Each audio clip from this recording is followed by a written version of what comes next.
gosh. Nargle? No. B minus. But way before Okay, that, she was cool. friends with the chosen one. So I Sorry, go did ahead. get the elephant in the room taken care of first. Do you believe, feel, want, or care about Luna and Harry as a couple? Nope. Nope. They are the quintessential other, like, boys and girls can be friends, Okay. and other genders TC? can be friends, and everyone can be friends. I don't see it. We've talked about this before. They are both balloons, and one of them needs a rock. In every relationship, there's a rock and there's a balloon. And sometimes they switch off, but they are both balloons. I'm gonna say they are not the couple that I want, that I wish for, but I am not completely turned off at the idea of the two of them as a couple. I'm really not. I think she brings out a playful, fun, don't take everything so fucking serious, Harry part out of him that he needs. Oh yeah, I agree. And I think the only other person that's ever done that for him is Ron, and Yeah. Harry doesn't lean that way. So in that sense, I could see it. But in general, no, I do see them as friends. They are friends. They are only friends. But I am not opposed. I am more opposed to Luna and Neville than I am to Luna and Harry. It was like they threw that in for no reason. And I love Matt Lewis, and he is so nice in person, and he did such a great portrayal of Neville in those later Mm-hmm. films and of that line. Nope, that's not how it works out. He marries Hannah Abbott. We mentioned spoilers a couple times. He marries Hannah Abbott.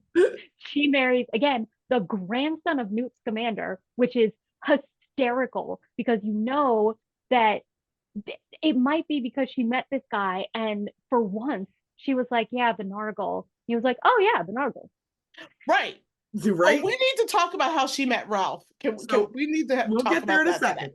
So I'm going to say, again, we focus on the books, not the movies. And Yes. that is where the question comes from. Because I think anyone who read the books, there was never any type of romantic leaning in the story. Even when he asks her to Slughorn's party, it's almost like he feels sorry for her, so he's going to take her. like she is, he is befriending her because she needs a friend. Yeah. And she is befriending him because she needs friends. But I don't think anywhere in that book anyone could have read it and been like, oh, they're a couple. Yeah. So Because by the time Harry is you get just to the movie, sorry. and Yeah. people are like, but they were, yes, those two actors have good chemistry on screen because they are friends and they were children. But no, I do not see it, although I don't hate it. Let me just say, for as a fan fiction thing, it could be cute. But as a real canonically, no. Nope, nope, nope, and no. I think, I mean, obviously anything is possible, even for Hermione. But one of the reasons that I'm so not for uh what's the word? Not allowing this, but entertaining the idea is because I just felt like there's so much from Harry, especially in that book, of I am not looking for something romantic. I need a date and I can't ask who I want. I need someone who is not going to misunderstand this, who is not going to go crazy, who's not going to slip me a love potion, who's not going to, you know, Yep, tell everyone and their mother about exactly. my date with the chosen one. And he has almost no one like that. And Mm-hmm. the fact that Luna can be that and be purely a friend, I think is just important because I think it's all, and it's not as bad nowadays, but I feel like growing up, the idea of men and women can't be friends. Mhm. We're so stupid and so pushed. And jumping forward 40 years in their lives, I see him meeting up with her for tea whenever she's in town. Oh, yeah. Like they're 100%. still friends, they still hang out. She tells Rolf, go, I'm going to have lunch with Harry. He tells Jenny, you got the kids, I'm out. And yes, I think Jenny still has lunch with Luna because they're the same year and they were probably very close friends post-war. But that friendship was born that year, and I think solidified for me in the book when she, knowing nothing about what was happening, went with them to the ministry to save Harry's pseudo uncle just on his say so. That is a friend who believes in you. So I think 40 years later, they're meeting up. Like whenever she's in town, she's like, I'm coming in on Thursday, let's get lunch on Friday. She's his ride or die. Yep. Also, there is an argument, and I've seen it. I thought it was just me for years, and then I saw a few other people bring it up. There is an argument that she actually had a crush on Ron. There are a couple of comments that are made by Luna about he's really funny. He can be cruel sometimes, but he's very funny. She laughs too much at his jokes. There is a little bit of an argument for that. So I also think that was kind of funny. I don't think it was a long-lived crush. I think it was the crush of the week. Or, for these couple months, this funny boy looked at me without stealing my sneakers. I was going to say, what's funny is when you said it, my brain was like, huh? But then as I sat here thinking about it, I'm like, they would actually make a better couple than Harry and Luna. Because going back to your bubble and rock and balloon, every time, like, he would be the guy who's like, sure, honey, Nargles, right, I'm gonna go make dinner. But he wouldn't belittle her for thinking that there were Nargles. He would just be like, that's my Luna, and keep on moving. You're not wrong. I because I am such an Hermione Ron stan, I've never allowed myself to give it much thought, but you're not wrong. Well, I never thought about it until you said it. And then all of a sudden I was like, I can see it. But so Harry, starting with what our listener Jeremy mentioned, which thank you again, Jeremy, for bringing this one to us. The idea of the two of them as outsiders. Now, I find it interesting that this is what he pulled out, because Harry is absolutely an outsider, but I never really think of him as an outsider because he was a popular outsider, which is very different than he was well known.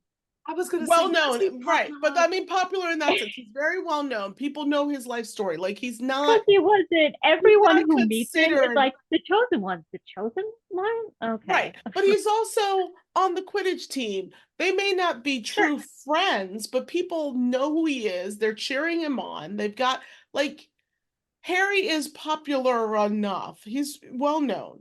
He's not an outsider. He's not ostracized outsider. Right. But he is still an outsider. Mm-hmm. They're just different kinds of outsiders. So I thought it was interesting that Jeremy mentioned that as one of the things he wanted to bring up. Yeah. Because on the surface, you may not see them both as outsiders. Do you know what I mean? I definitely see the outsiderness of it all. But the thing that I focused on was the fact that they were both bullied. Because not only is he bullied for his first 11 years on the planet, but even when he comes to school, at least once each year, there's a time when everybody hates him. Yeah. There are moments of time where he is certainly an outsider and he has either just Hermione or maybe Ron and Hermione. Right. He's got one friend left. Everybody else is against him before he saves the day, blah, blah, blah. But that's the part that I I didn't think so much about the outsider, although I agree he absolutely is, as I did about the bullying, because that also, I think, played into why he would ask her to go to that party, because he knows what it's like to be picked on. He knows what it's like to Yeah. be considered the weirdo. I mean, he's Do been you think called the weirdo Wait, all his life. look, as the Ron stan, I need to point out that there was a whole semester where they were friends. Ron was his friend and Hermione wasn't. Oh, I know. Oh no, I know we you know, know. we know. I'm So I putting know. it out I there missed that. because we got people out there who We are know. hating on my Ron. I just, Uh, gotta be my Ron stan. Why is that right? I just missed that one But thing. no. Okay, The episode is teenage about boys. Harry and Luna. But I also wanted to point out, because he would never actually think of it consciously, but do you think subconsciously he went, oh, I'll ask Luna, and people will see that I went with Luna, and maybe they'll be nicer to her. I can see a part of his brain saying that, yeah. because I mean he is a good guy, Yeah. and I can see him being like, she's helped me and she's nice. She's a little weird, but she's nice. And if people just got to know her, so maybe if they see her with me and everybody this week likes me. Yeah, I can see Start that. speaking of snakes again.